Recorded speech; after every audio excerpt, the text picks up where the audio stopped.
नमो वरिहंताणं नमो सिद्धारणं नमो आयरीयाणं नमो वज्रायाणं नमो लोरे सव्यसाहुनं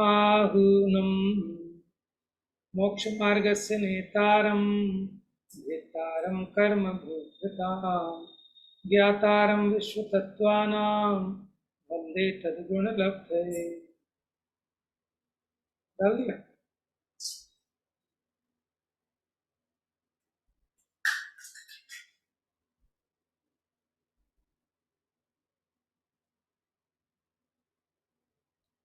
कल हमने चर्चा की थी, शलाकात्रय निष्ठापन किया हमने, वो भी 3 बार किया और उनमें बीच में 2 बार, एक बार 6 राशियां एक बार 4 राशियां मिलाई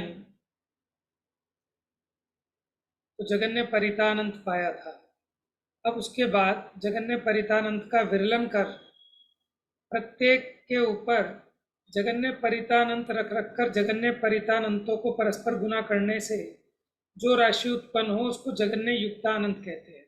सेम फार्मूला जो हमने जगन्य युक्ता असंख्यात निकाला था, सेम उसी फार्मूले से जगन्य परितानंत का वर्ग जगन्य परितानंत की पावर जगन्य परितानंत, और जगन्य अनंतानंत भी इसी प्रकार निकाल लेंगे। जो जगन्य युक्तानंत आया तो अभव्य जीवों की संख्या कितनी है? जगन्य युक्तानंत के समान है। अभव्य जीव राशि कितनी? जगन्य युक्तानंत। ठीक है। और जगन्य युक्ता संख्यात है द्वीप समुद्रों की संख्या। जगन्य युक्तानंत के वर्ग को जगन्य अनंतानंत कहते हैं।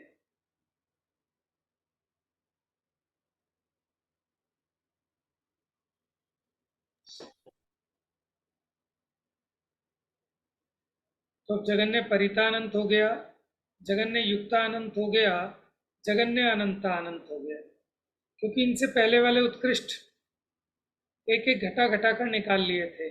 अब क्या बचा? अब बचा उत्कृष्ट अनंतानंत कैसे निकालें, क्योंकि उसके आगे का तो कुछ और है नहीं जगन्य वाला कि जिसमें से एक माइनस करके हम उत्कृष्ट अनंतानंत निकाल लें। तो उत्कृष्ट अनंतानंत को समझेंगे। पूनम पढ़ो अब आगे। अब आगे केवल ज्ञान के अविभाग प्रतिच्छेदों के प्रमाण स्वरूप उत्कृष्ट अनंतानंत का स्वरूप कहते हैं। जघन्य अनंतानंत प्रमाण विरलन देय शलाका, ये 3 राशि स्थापन कर शलाका त्रय निष्ठापन करना। इस प्रकार शलाका त्रय निष्ठापन करने से जो महाराशि उत्पन्न हो वह अनंतानंत एक मध्यम भेद है। अनंत के दूसरे 2 भेद हैं, एक सक्षय अनंत और दूसरा अक्षय अनंत।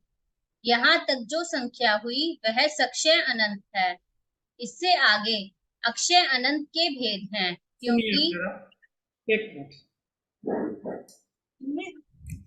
देखो, उत्कृष्ट अनंतानंत समझना है। तो उत्कृष्ट अनंतानंत कितना है? केवल ज्ञान के जो अविभाग प्रतिच्छेद हैं वो है उत्कृष्ट अनंतानंत प्रमाण।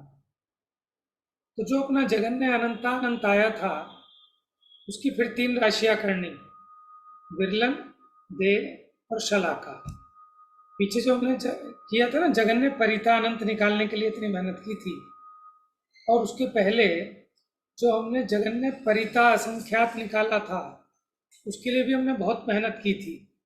अनवस्था कुंड, शलाका कुंड, प्रतिशलाका, महाशलाका। तो उससे हमने निकाला था जगन्य परिता असंख्यात। फिर जगन्य परिता संख्यात का जगन्य परिता संख्यात पावर लगाएं, यानी जगन्य परिता संख्यात को जगन्य परिता संख्यात बार गुणा करें तो क्या आ गया था? जगन्य युक्ता असंख्यात। और जगन्य युक्ता असंख्यात को जगन्य युक्ता असंख्यात से गुणा करें तो क्या आया था?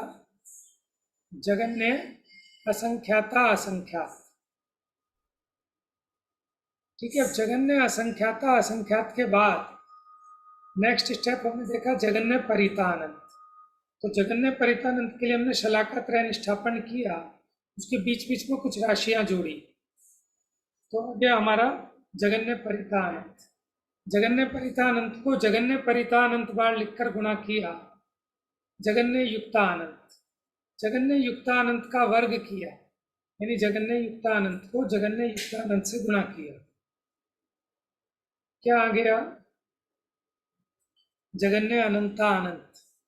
अब हमको देखना है उत्कृष्ट अनंतानंत। तो कहते हैं कि उसके 3 प्रमाण करो, विरलन, वे, शलाका। फिर शलाका त्रय निष्ठापन करना। याद है शलाका त्रय निष्ठापन? शलाका राशि कितनी? जगन्य अनंतानंत होना,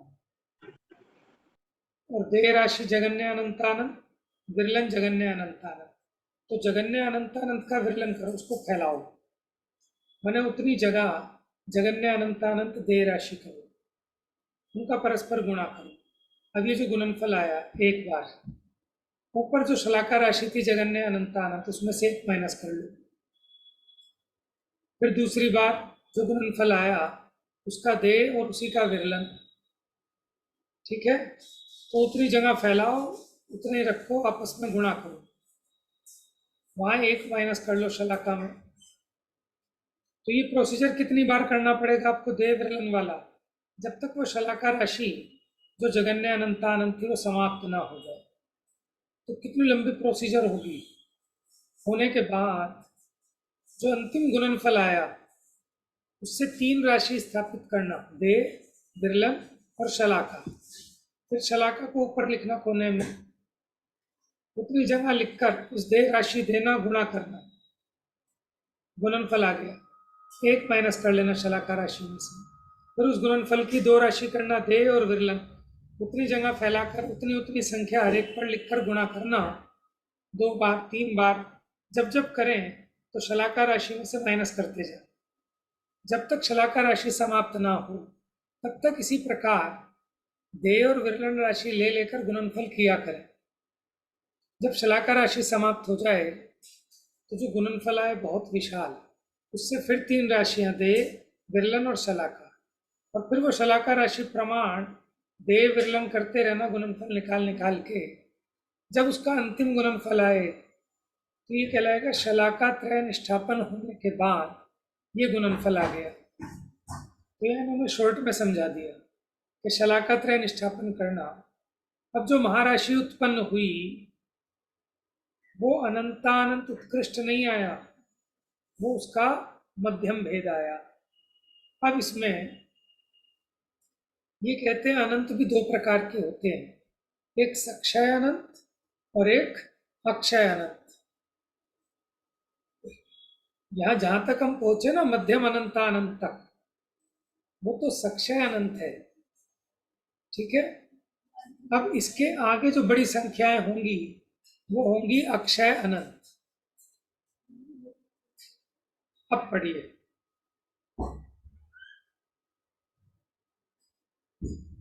इससे आगे अक्षय अनंत के भेद हैं, क्योंकि इस महाराशि में आगे 6 राशि अक्षय अनंत मिलाई जाती है। नवीन वृद्धि न होने पर भी खर्च करते करते जिस राशि का अंत नहीं आवे उसको अक्षय अनंत कहते हैं।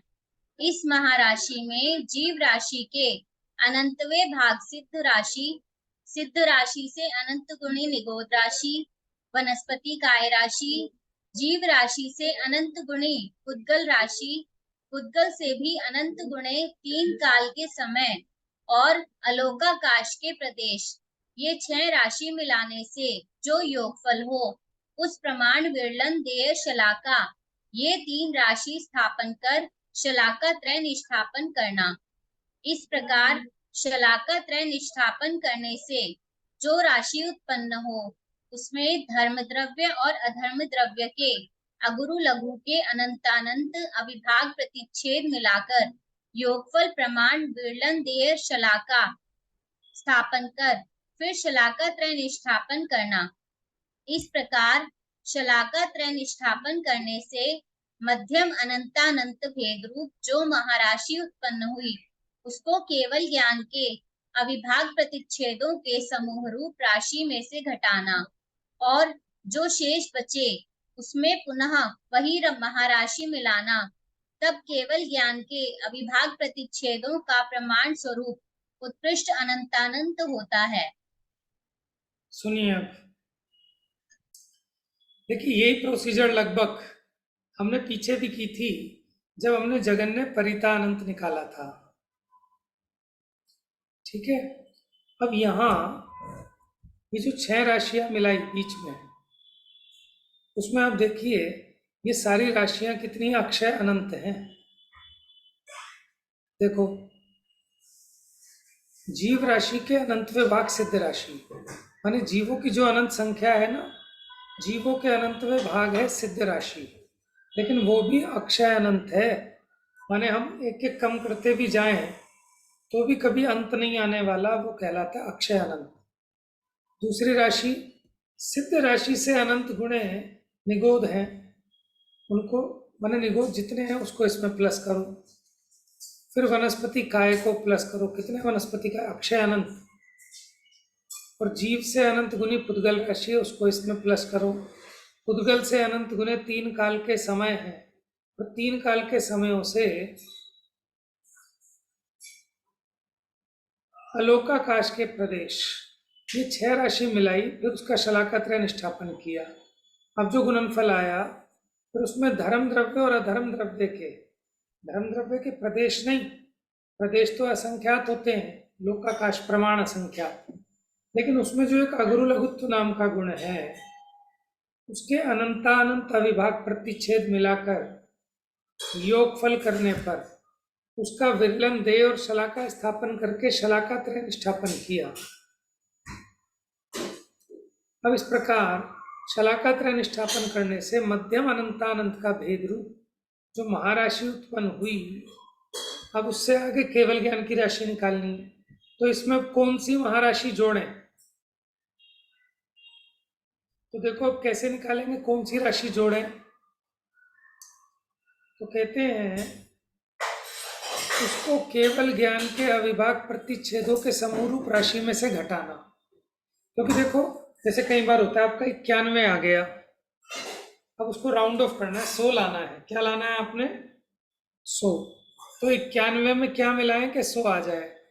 तो कैसे करोगे कि जो आपने लाना है 100, उसमें से 91 माइनस करो, क्या आया?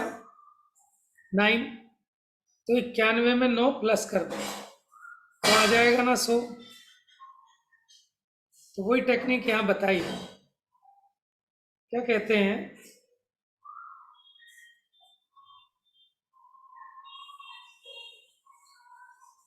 तो जो महाराशि उत्पन्न हुई उसको केवल ज्ञान के अविभाग प्रतिच्छेदों के समूह रूप राशि में से घटाना।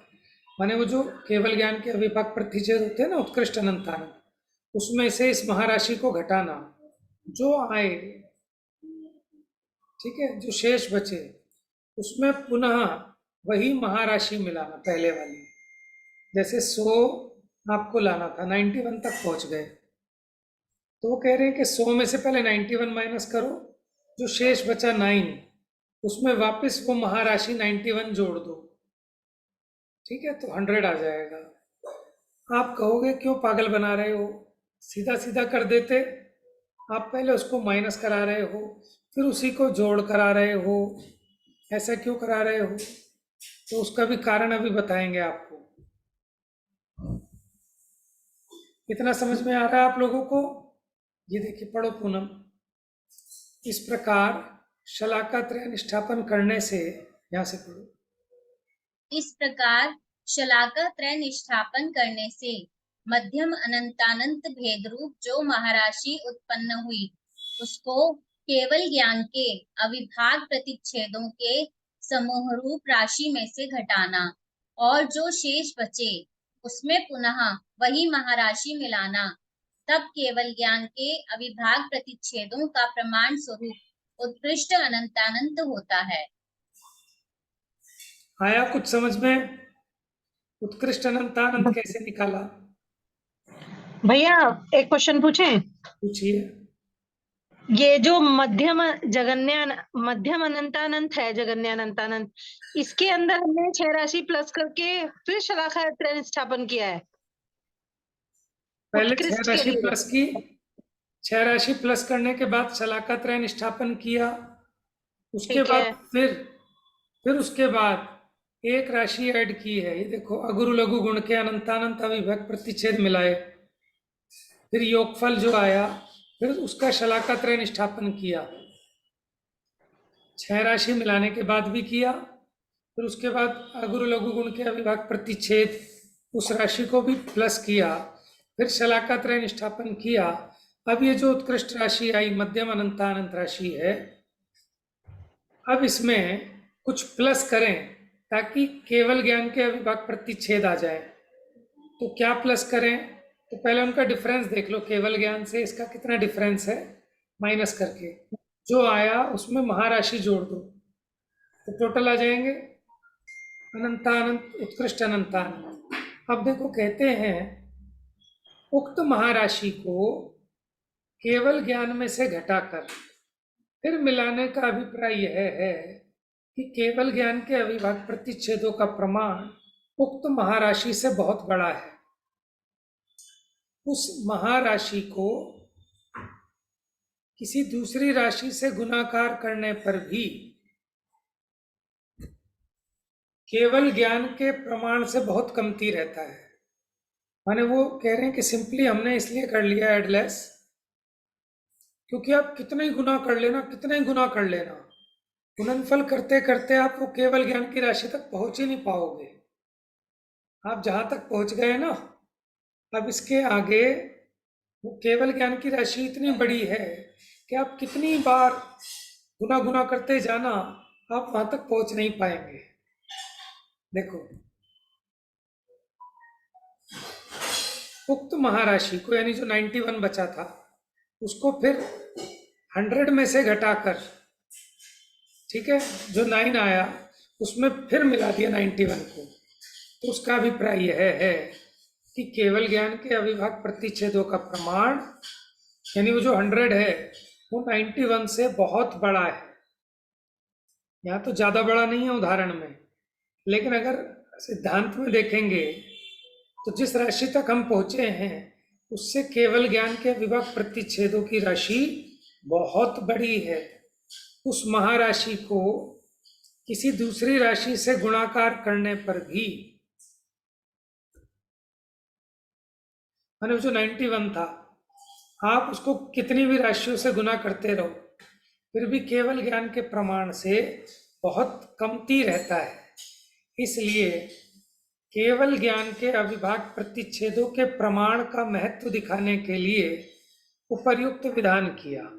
मैंने वहां सरेंडर कर दिया कि भैया आप ये गुना गुना करके नहीं हो पाएगा, हम उसको आगे उस तरह से नहीं समझा पाएंगे, तो अब सिंपल कर लो, कहाँ तक पहुंचना था यहाँ तक पहुंच गए, ठीक है।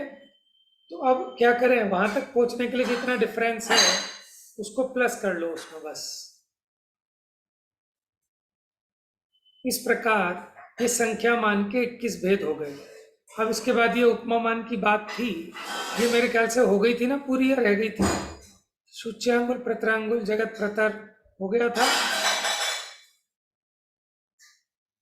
जगत श्रेणी हो गया था ये। हाँ, तो ये अपना विषय पूरा हो चुका है, ठीक है ना। क्योंकि इस तरह के विषय क्या हैं कि अगर आप समझेंगे, बुद्धि लगाएंगे, तो आपको बड़ा रस आएगा। अगर आप साथ साथ नहीं चलेंगे तो इससे ज़्यादा बकवास आपको नहीं लगेगा। जैसे मैथमेटिक्स जो बच्चे पढ़ते हैं, जब समझ में आता है ना तो बड़ा आनंद आता है, एक रस आता है अलग ही। और जिनको समझ में नहीं आता तो लगता है कि क्या आफत है ये। मुझे अच्छे से याद है, जब मैं 4th क्लास में पढ़ता था तो सरकारी स्कूल में एडमिशन हुआ, वहाँ मास्टर जी आते थे और धड़ाधड़ बोर्ड पे लिख लिख के सवाल पेज के पेज भरवा देते थे, हमारे हाथ थक जाते थे। हम नोट ही नोट करते रह जाते थे, समझ में कुछ आता ही नहीं था। तो इतना भयंकर गुस्सा आता था उस पीरियड में मैथमेटिक्स में, 4th क्लास में, ठीक है। इतना बड़ा, मैंने उससे ज़्यादा बोरिंग कुछ नहीं। और जब हम 10th क्लास में आए तो हमने खुद ही अपनी क्लास में बैठ बैठ के खाली पीरियड में सवाल निकालते थे, तो इंटरेस्ट डेवलप हो गया, रस आने लगा। तो ये मजा आता था कि कुछ और ना पढ़े, बस गणित गणित पढ़ते रहे। समझ में आया? जिन लोगों को गणित में रस आया होगा वो इसको अनुभूति कर पाएंगे। उसी प्रकार ये जो विषय हैं, मुझे तो इनमें बहुत रस आता है। ठीक है, अब क्योंकि जिनको थोड़ा भी समझ में आएगा उनको बड़ा रस आएगा। क्यों? कि इससे अधिक कोई ऐसी चीज नहीं है कि आपका उपयोग एकाग्र हो सके। आप इसकी कैलकुलेशन में लगोगे ना, आपने घर पे दूध रखा हो उबलना, ठीक है, बच्चा बैठा हो रो रहा हो तो मम्मी भूख लगी है, कुछ भी हो, आपको ना कुछ सुनाई देगा ना कुछ दिखाई देगा। आपके पेट में दर्द हो रहा था वो भी आप भूल जाओगे। ठीक है, करणान योग ऐसी चीज है उपयोग को एकाग्र करने के लिए। और जो षटखंडागम आदि महाग्रंथ हैं, तिलोय प्रणति है, वहां तो लिखा है कि इन विषयों का अभ्यास करने पर ज्ञान का विशेष क्षयोक्षण होता है और असंख्यात गुण श्रेणी निर्जरा होती है कर्मों की। उपयोग की बहुत एकाग्रता होने से ध्यान की भी सिद्धि होती है। समझ में है? बाकी चीजों में आप उबासी ले सकते हो, लेकिन यहाँ उबासी नहीं आती, नींद उड़ जाती है। यहाँ नींद नहीं आ सकती। समझ में है? तो करणान योग का बहुत इंपॉर्टेंस है। और आचार्यों ने जो लिखा है ना, सबसे ज्यादा करणान योग पे लिखा है। प्रथमान योग, चरणान योग, द्रव्यान योग, इन पे उतना साहित्य नहीं लिखा गया जितना विशाल करणान योग पे लिखा गया है। समझ रहे हैं? तो इसको घबराना नहीं, अपनी रुचि डेवलप करना। और ऐसे ऐसे विषय, ये तो हमने सैंपल के रूप में ले लिया, ठीक है ना। जब उपमा प्रमाण समझाने थे तो इसमें आपको अनंत, संख्यात, असंख्यात, ये भी विषय थोड़े थोड़े हमने चर्चा कर लिया है। तो आप अपने रस को और बढ़ाना और इस विषय की महिमा लाना। अब अपना वापस तत्वार सूत्र जी, ठीक है, वो देखते हैं। तत्वार सूत्र में अपनी मति श्रुति ज्ञान की बात चल गई थी, और अब बात किसकी चलनी थी? अवधि ज्ञान की भी हो गई थी। अब अपना सूत्र चलना है मना पर्य ज्ञान का।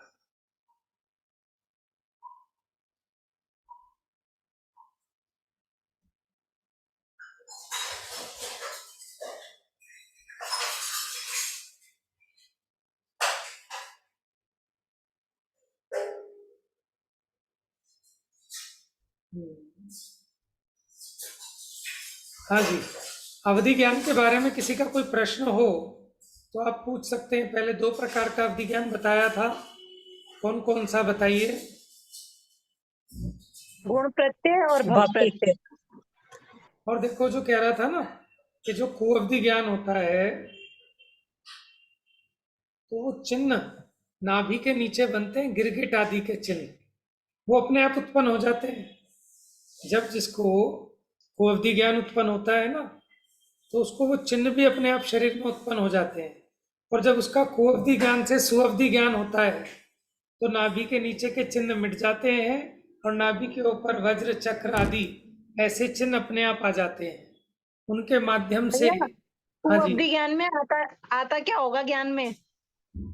एग्जाम्पल के लिए देखो, एग्जाम्पल के लिए तो मैं क्या बताऊं, ज्ञान तो ज्ञान है, ज्ञान तो ज्ञान है। आप मुझे बताओ, कोई मिथ्या ज्ञानी है और कोई सम्यक ज्ञानी है, दोनों के ज्ञान में क्या अंतर है? मिथ्या ज्ञानी को भी कुर्सी दिख रही है, सम्यक ज्ञानी को भी कुर्सी दिख रही है। अंतर कहाँ पड़ता है?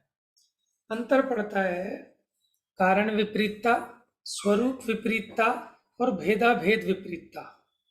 जानता तो उसे ही है, वो भी कुर्सी को जानेगा, वो भी कुर्सी को जानेगा, लेकिन जो मिथ्या दृष्टि होगा ना, वो कहेगा कुर्सी मेरे बाप की है, तू कैसे बैठ गया इस पर, है, उससे विपरीत प्रयोजन साधेगा, कषाय का पोषण करेगा।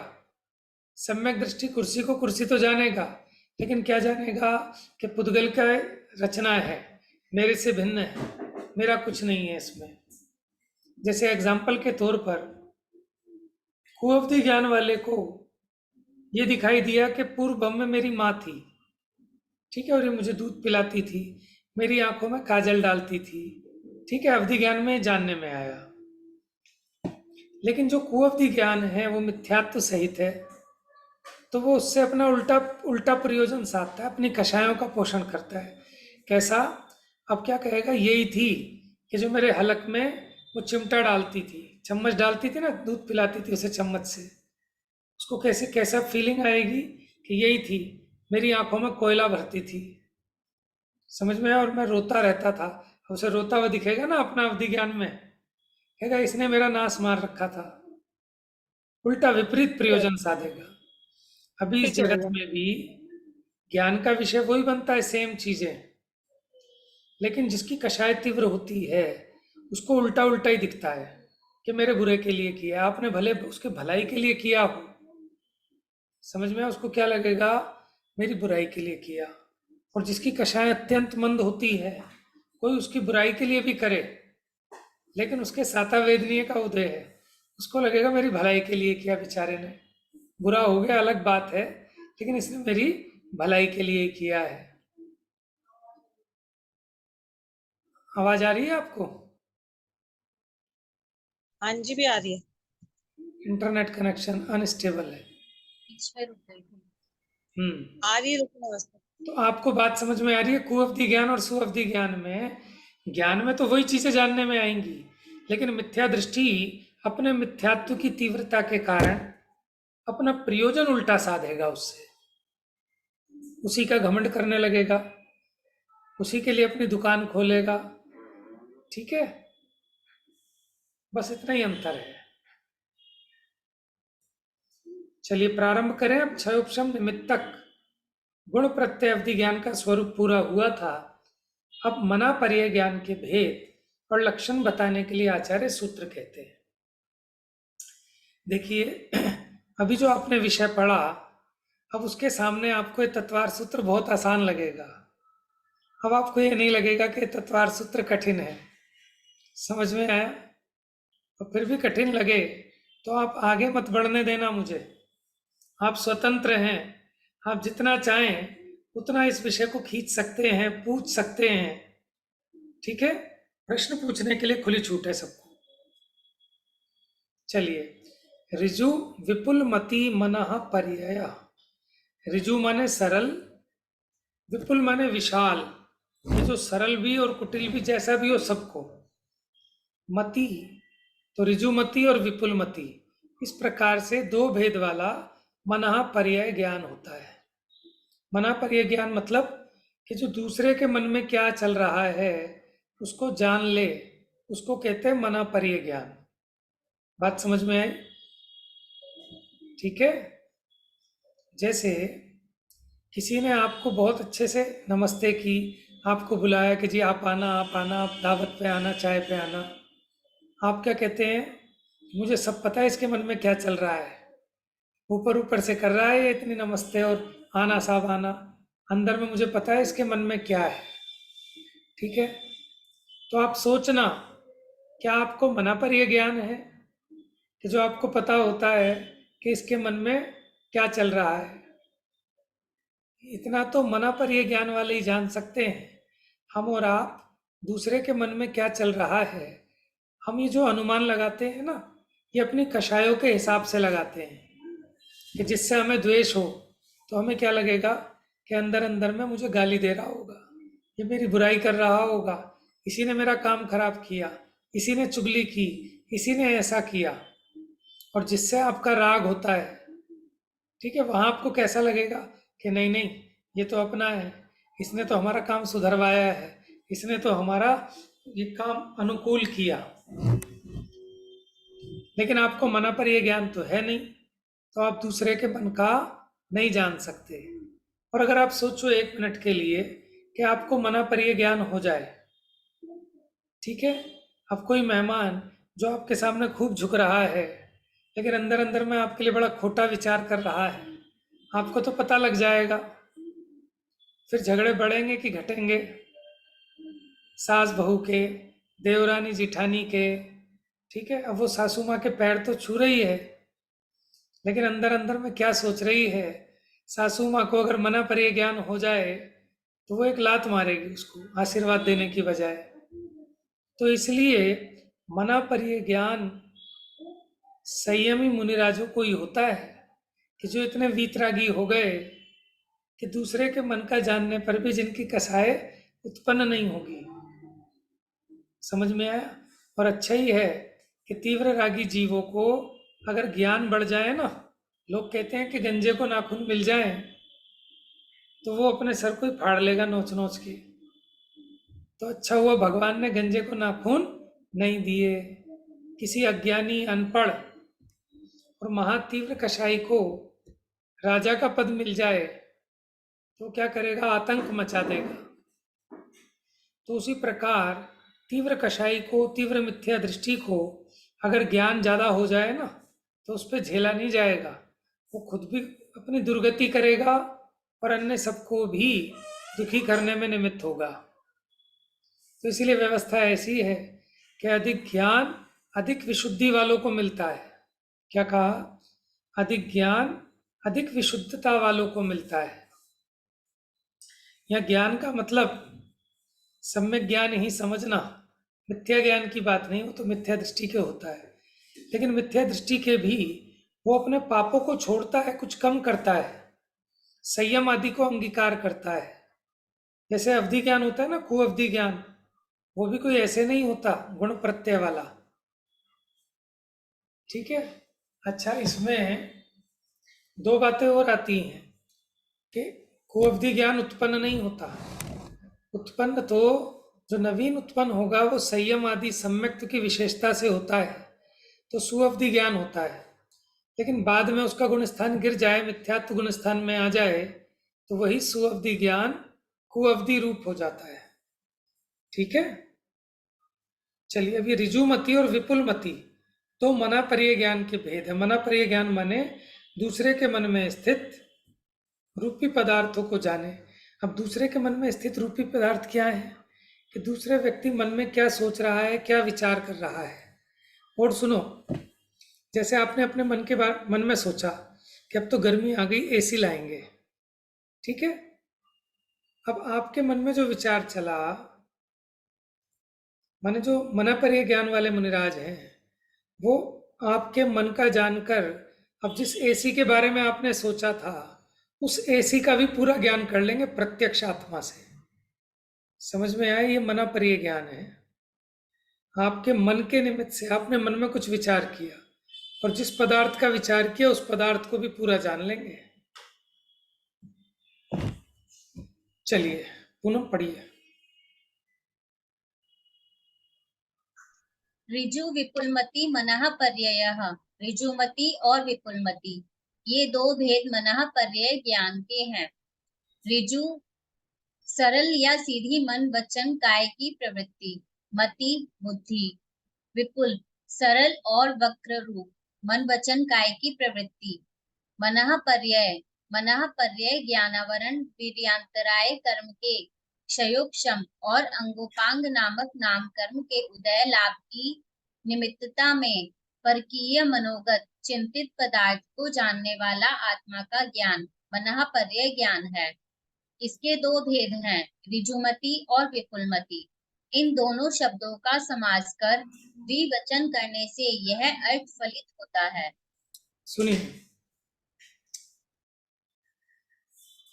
देखो क्या कह रहे हैं। एक तो किसी की मन वचन काया की प्रवृत्ति सरल होती है, पर जैसा मन में जो चिंतन चल रहा है उसी के अनुकूल वचन और काया की प्रवृत्ति होती है। एक के मन में कुटिल चलता है कि मन में कुछ, वचन में कुछ, काया में कुछ, तो उसे कहेंगे ऋजुमति, माने कि जिसके मन वचन काय में सरलता है, सीधी मन की बात। और कुटिल मन वाले की जिस माने सोच कुछ रहा है, वचन काय की प्रवृत्ति कुछ भिन्न है, तो वो कुटिल मन की बात। और एक सरल मन की बात। तो जो केवल सरल मन की बात को जाने वो तो है ऋजुमति।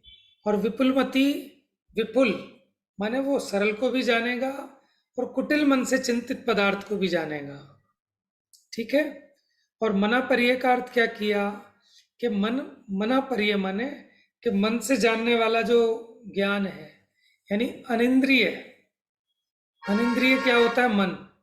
अनिंद्रिय यानी मनापर्य ज्ञानावरण कर्म का क्षयोक्षम वीर्यांतराय कर्म का 6 उपशम और अंगोपांग नामक नाम कर्म के उदय लाभ की निमित्तता में। क्यों चाहिए? क्योंकि अपना एक द्रव्य मन है ना, वो तो नाम कर्म की रचना है। जो द्रव्य मन है 8 पंखुड़ी के आकार का कमल का हृदय स्थान पर एक जड़ मन भी है, लेकिन वो सूक्ष्म परिणाम दिखाई नहीं देता। मरने के बाद भी आप टेस्टिंग वेस्टिंग कराओ, वो नहीं दिखाई देगा, वो इतना सूक्ष्म परिणाम है। तो इसलिए अंगोपांग नाम कर्म का उदय लाभ भी चाहिए। वीर्यांतराय कर्म इसलिए चाहिए कि उतनी शक्ति को धारण करने की क्षमता, क्योंकि वीर्यांतराय कर्म क्या था, अपनी ताकत प्रकट होने में बाधा डालता था, इसलिए अंतराय कर्म उसका भी 6 उपशम होना चाहिए। मनापरिय ज्ञानावरण, जो अपने मनापरिय ज्ञान पर आवरण डालता था, उस मनापरिय ज्ञानावरण का भी उघाड़ हुआ, वीर्यांतराय कर्म का भी उघाड़ हुआ। अंगोपांग नाम कर्म के उदय के लाभ की निमित्तता में पर किए, यानी दूसरे के मनोगत चिंतित पदार्थ को, कि उसने मन में जिस पदार्थ का चिंतन किया उस पदार्थ को जानने वाला आत्मा का ज्ञान मनःपर्य ज्ञान है। ठीक है, इसके 2 भेद बता दिए। अब समय चलो 4 मिनट है, पढ़िए, प्रश्न लेते हैं। पूनम। प्रश्न, जैसे चक्षु आदि इंद्रियों के संबंध से चक्षु आदि मति ज्ञान प्रकट होता है, उसी प्रकार मनःपर्य ज्ञान मन के संबंध से प्रकट हुआ होने के कारण इसमें भी मति ज्ञान पने का प्रसंग आता है। सुनिए, प्रश्न समझ में आया आपको? प्रश्न समझ में आया क्या? आ गया भैया। हाँ, समझाइए। भैया वो कह रहा है जैसे चक्षु मतलब चक्षु मति ज्ञान जो होता है वो चक्षु इंद्रियों के माध्यम से प्रकट होता है, उसी प्रकार वो कह रहा है कि मन है पर्याय ज्ञान मन के भाव से प्रकट हो रहा है, ये कह रहा है। इसलिए उसे मति ज्ञान कहो, मनःपर्य ज्ञान क्यों कह रहे हो? हाँ, मति ज्ञान क्या था? इंद्रिय और मन के निमित्त से उत्पन्न होने वाला ज्ञान मति ज्ञान है, याद है ना? ज्ञान। तद इंद्रियान इंद्रिय निमित्तम, इंद्रिय और मन के निमित्त से होने वाला मति ज्ञान है। तो ये मन के निमित्त से हो रहा है ना, तो इसको मति ज्ञान कहो। आप मनःपर्य ज्ञान क्यों कह रहे हो इसको? अब उत्तर पढ़िए। यह दोष यहाँ नहीं है, क्योंकि इसमें परकीय मन की उपस्थिति मात्र अपेक्षित है। देखो, वह मति ज्ञान क्या होता है कि अपने मन के निमित्त से जानता है। यहाँ ये बात नहीं है। यहाँ पर क्या है कि जो दूसरे का मन है, परकीय मन, दूसरे के मन की उपस्थिति मात्र अपेक्षित है। क्या कह रहे हैं कि इसमें दूसरे के मन की उपस्थिति मात्र अपेक्षित है, लेकिन वो दूसरे का मन इस ज्ञान का उत्पादक कारण नहीं है। जबकि मति ज्ञान में क्या होता है कि वो मन के निमित्त से ज्ञान होता है, चक्षु इंद्रिय के निमित्त से ज्ञान होता है। ठीक है, देखो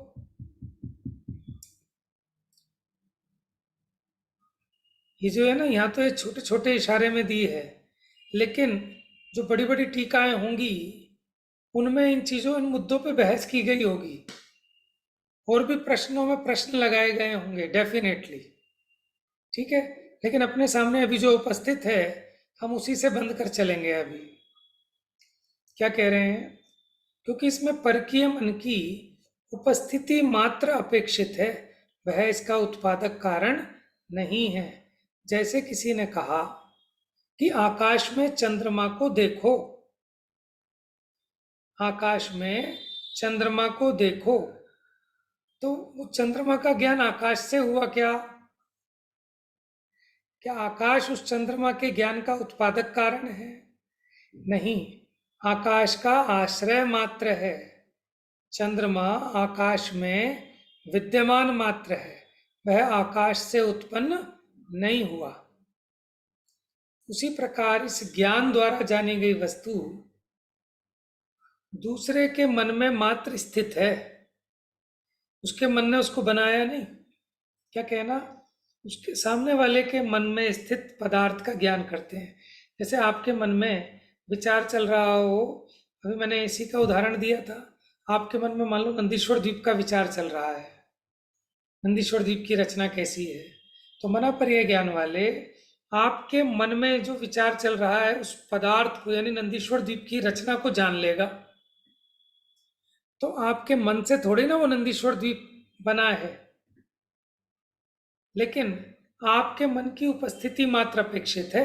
आपका मन वो नंदीश्वर की रचना का उत्पादक नहीं है। कुछ कुछ आ रहा है समझ में, नहीं भी आए तो कोई उपाय